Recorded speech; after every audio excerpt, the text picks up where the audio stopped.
私たまら、パッキンな一日が始まりそうですね。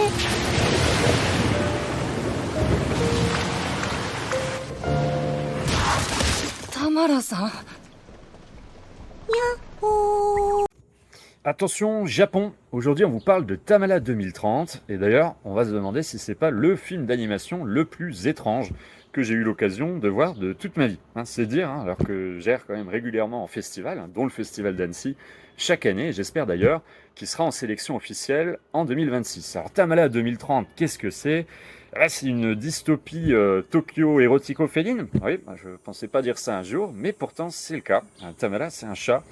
Elle a croisé d'Hello Kitty et d'Astro Boy, donc on a un style graphique en noir et blanc, très métropolis, qui rappelle un petit peu les animés des années 60. Et on va suivre Tamala, qui va aider Michelangelo, un détective, comme chacun sait évidemment, à essayer de retrouver 7 personnes qui ont disparu à 7 endroits différents au Japon au même moment. Et il y aurait évidemment un lien avec une espèce de constellation, à moins qu'il ne s'agisse d'une méga corporation capitaliste, sachant que Tamala, elle, n'en a pas grand-chose à faire. C'est un personnage très désinvolte, très capricieux, qui passe son temps à faire des choses très étranges, comme mettre sa tête dans des jarres pour écouter l'écho, avec sa petite voix mignonne, ou se dandiner de manière très étrange, danser quand ça lui prend, répondre qu'elle veut casser la gueule à n'importe qui, elle est aussi en chaleur, donc elle a envie de rencontrer d'autres chats. C'est très étrange, c'est très bizarre, c'est à prendre au xème degré, et c'est surtout très joli, très beau à voir. Ça nous amène de situations abracadabrantes en situations toujours plus grotesques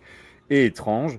Honnêtement, je n'ai jamais vu un film aussi barré.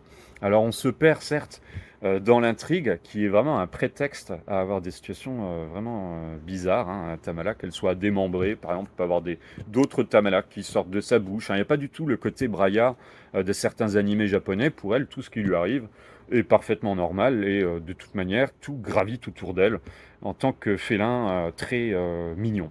Tamala 2030, c'est un film qu'on espère voir sortir en France. On suppose qu'il va vadrouiller en festival, puisqu'ici c'était la première mondiale au Canada. On vous invite à suivre ce projet fou et à le soutenir si vous avez l'occasion quand il sortira ici ou ailleurs. On se retrouve bientôt sur Mac pour de nouvelles interviews, des critiques, plein de choses, des articles écrits qui débarqueront très prochainement cet été. Allez, ciao!